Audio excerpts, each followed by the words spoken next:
Chapter 11, No Steak. Walking down to the basement, I take deep breaths. I try to let all of the stress dissolve. I try to put Robert and Uncle Hank and Grandpa out of my thinking, push everything aside until there's nothing left except me and the music. Pyotr Melvakovich taught me that. I can hear his thick Russian accent. The music is not in your violin. The music is not in your bow or your technique. And the music is not in the notes on the page. 100 years of practicing will not help one bit unless we have the music here. This is where we must find the music inside our hearts. Sometimes I know what he means, but today it's not working. And I can imagine the judges on Tuesday frowning, whispering to each other, shaking their heads. Who is this girl? And why did we decide to give her an audition? Because I'm playing all the right notes, but I don't hear the music. I'm glad Piotr has taught me the difference. On this Sunday afternoon, I keep playing the notes anyway, running through every piece, because that's important too. To have each note of each score burned into my mind and my fingers. The physical part of the performance needs to feel as natural as pouring water from a pitcher. Still, with just 2 days to go, I should be feeling actual music. It should feel real. The composer's ideas ought to be burning the paint off my practice room walls. The emotions should be vibrating the muscles and the violin and the fingers and the bow until there's nothing left but pure thought. Because that's what a true performance is, and nothing less will do. As I begin the concerta section of Bach's Partata, number 1 in B minor, I remember last night playing for Robert in the dark. That was real music. And our trumpet fiddle duet, that was music and poetry and life and everything else that matters. And as I sweep into the stately open of the Shara Brada section, my mind jumps to Robert's question about playing a fiddle tune for my teacher, about trying to close the gap between West Virginia and the Lincoln Center. So, for a few measures, I pretend I'm Allison Crash, and I introduce Bach to the Soggy Bottom Boys. But it's the wrong time for experimenting. So I toss my fiddle back into the hills and keep playing violin, which is all the challenge I need at the moment. Playing at a performance level is exhausting. It's a real workout, mostly for the mind, but the body feels it too. I keep practicing until my fingers hurt and my neck and my arms are aching. And then I stop because it's important too, knowing when to rest. When I walk back upstairs, Robert has the score of the Haydn concerto spread across the dining table, and he's tapping out the notes on the bottoms of his trumpet. I'm not mad at him anymore. He looks up and says, "How'd it go?" Not great, but I ran through everything from memory, so that's good. Want some food before you practice? He nods. I'm starved. Got anything like a burger? I could walk over to that market on Broadway and get something to cook. I get the feeling Robert looks for excuses for walking around New York, and I don't blame him. It's an amazing place, but he could wander off for an hour, and I'm too hungry. I shake my head. How about steak? We've got some downstairs in the freezer. I start to turn back toward the stairs, and he says, I'll go get it. You look beat. He's trying to be nice, so I let him. I smile and say, thanks. The freezer's in the utility room, past the door that goes down to the basement. You can't miss it. Then I go to the oven and turn on the broiler. A minute or so later, I'm putting water into a pot to start cooking some green beans when Robert comes back into the kitchen. His hands are empty, and he looks a little confused. The steaks are wrapped in white paper. Didn't you see them? He shakes his head. You better go down and look for yourself. I'm thinking it's odd he couldn't find the steaks, but mostly I'm focused on getting dinner ready because I'm starved. So I walk across the parlor and down the stairs to the ground floor, and I can hear Robert following behind me. I go past my bedroom door, along the hallway into the utility room, and I open the lid of the big freezer because I know there has to be a steak or a roast we can cook up for supper. And in the dim light, I see my grandfather. Grandpa's in the freezer. I don't scream, partly because Robert is standing so close behind me, but I gasp. And then I push out a breath, and it turns into a small white cloud that hangs in the frozen air.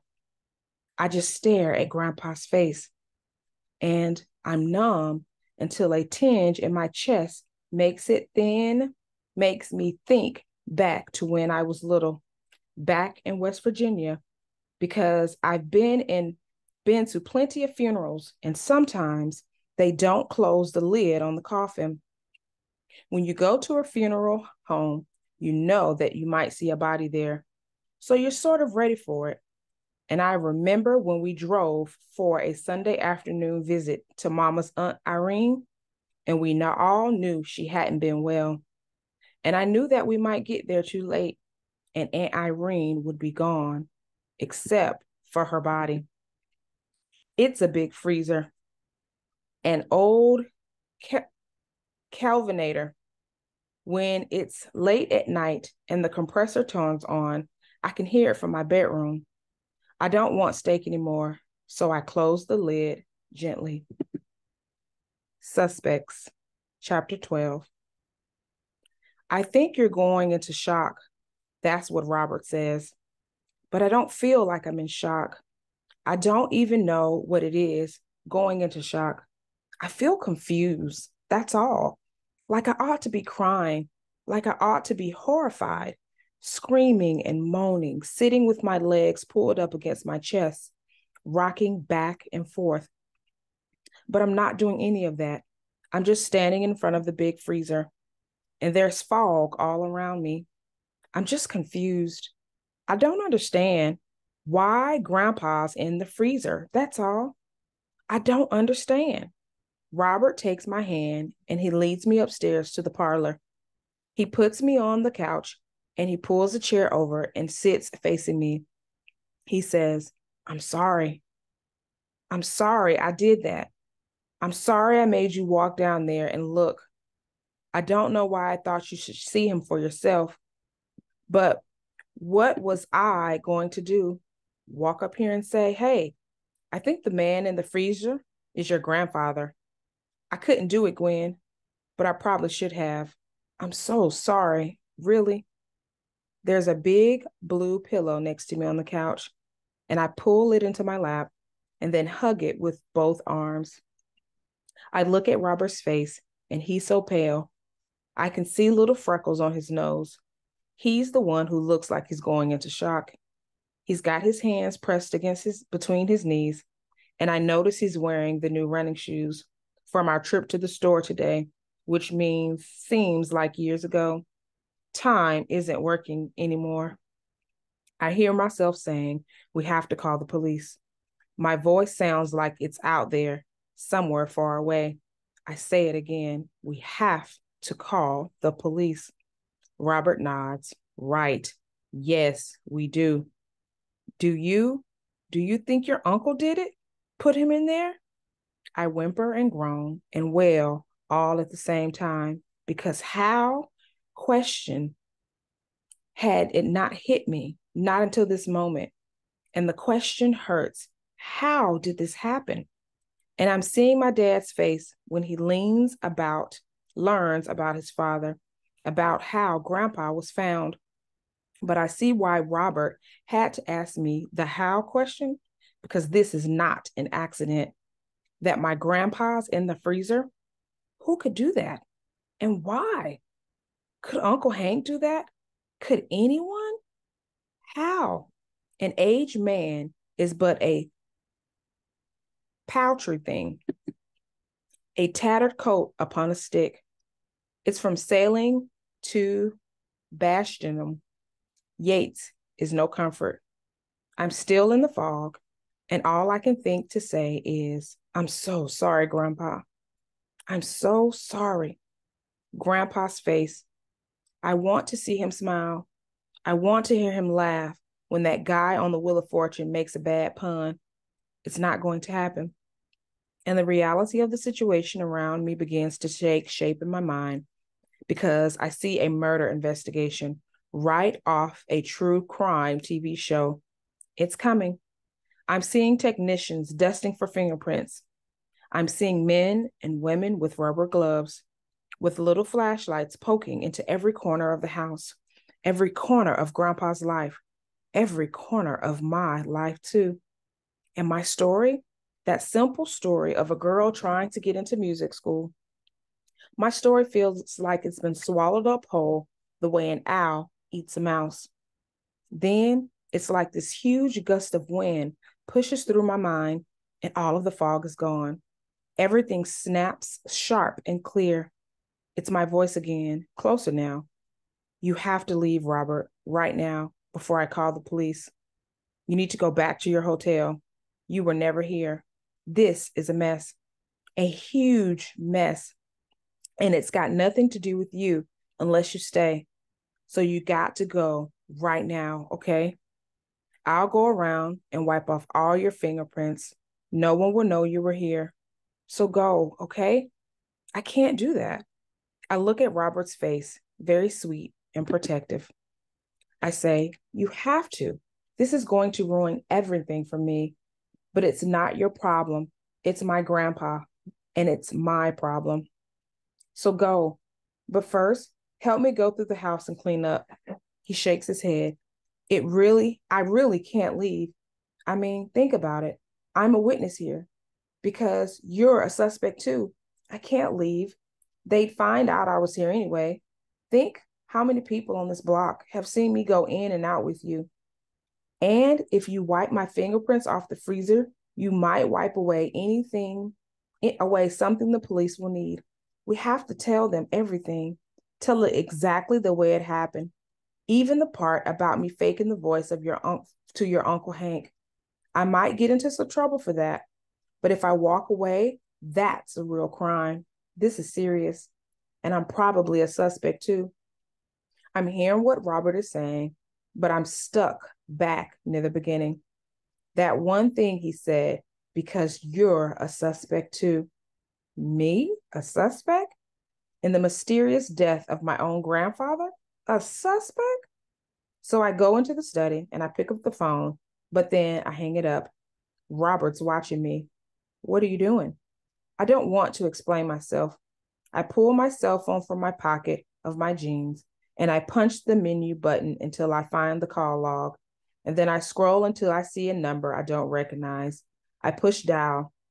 And after 5 rings, it goes to voicemail. This is Kenneth Grant. Please leave a message. After the beep, I say, Mr. Grant, this is Gwen Page, Lawrence Page's granddaughter. I just found my grandpa.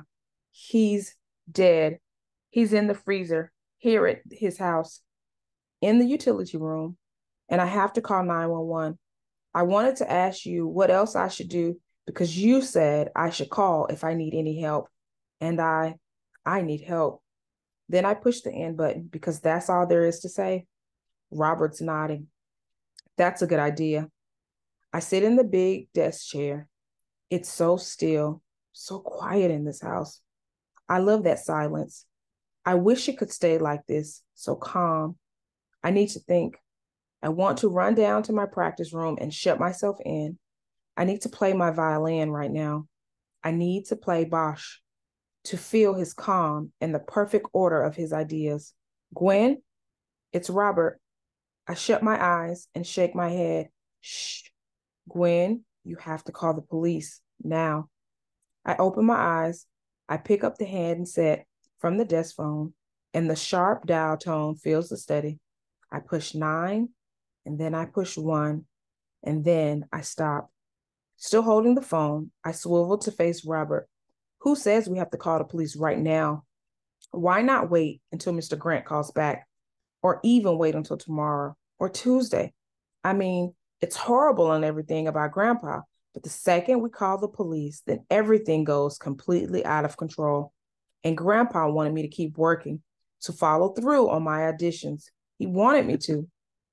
But even as those words came out, I know I'm being irrational and disgustingly selfish.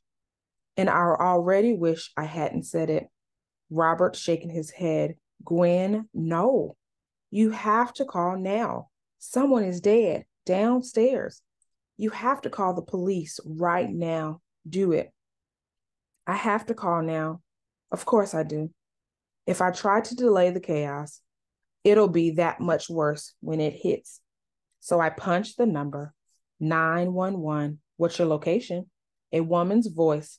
And I tell her, tell me your emergency. I just found my grandpa. He's dead. Your name? Gwendolyn Page. Did this just happen? Does he need a paramedic? No, he's in the freezer. Please repeat that. He's in a big freezer. He's dead. Are you in danger? No, there's no danger. All right, you stay where you are and don't touch anything. Officers are on the way. This was the end of call number 2. By the time I'm done with the 911 operator, I'm sobbing. It's because I keep having to say he's dead, and it's hitting me again, harder. My grandpa is gone, and I'm not going to get to talk to him again. No more bedtime snacks, no more orders, no more salutes. The only picture I can see of Grandpa right now is what I just saw downstairs. It's not fair. And now the tears, hot and angry. Our little terrier, who got run over by the mail truck, and my cat, Grace, who died right in my arms, and Aunt Irene, who passed on that Christmas. I'm crying for all of them, for everyone and everything I have ever loved. And I'm crying like I did that night I was 10, sitting alone out on the front porch, when I knew for the first time that Daddy and Mama wouldn't live forever. And now my grandpa. After a few minutes, Robert leans over and puts an arm around me. I feel my shoulder shaking. I'm glad he didn't leave. I force myself to stop crying, force myself to be quiet, because I am the brave one. I am the brave one. And that's good, because I have to make another call. I click to the speed dial list on my cell phone and punch the top number. Hello? That voice sounds so good to me. Mama? Well, hi, Gwenny. I knew it would be you calling. How are you, sweetheart? Have you been having a nice Sunday? Mama, I have to talk to Daddy. My voice sounds funny, and my mom knows it. Are you all right, dear? Is something wrong? I'm fine, Mama, but Grandpa died, and I need to tell Daddy. Oh my, all right, dear. Here's your father. My dad's a big man, built like Uncle Hank. I love hearing his deep voice. Hey, it's my big city girl. How are you doing up there? Daddy, it's Grandpa. He's passed on. I'm sorry to be the one who has to tell you. My dad is quiet, and I can picture him as he gets all still and serious. And I remember all the stories that Daddy told me about him and Grandpa, about hunting and fishing together, and how Grandpa almost cried the day Daddy left for Vietnam. But my dad is also the brave one. He clears his throat and says, was it there at home? It wasn't an accident or anything, was it? No, not an accident, I don't think. But it's unusual, Daddy, because Grandpa is in the big freezer, the one in the utility room, and I don't know how it happened. So it's unusual. I've had to call the police. I'm sorry to have to tell you this. A second of silence, then, did you say in the freezer?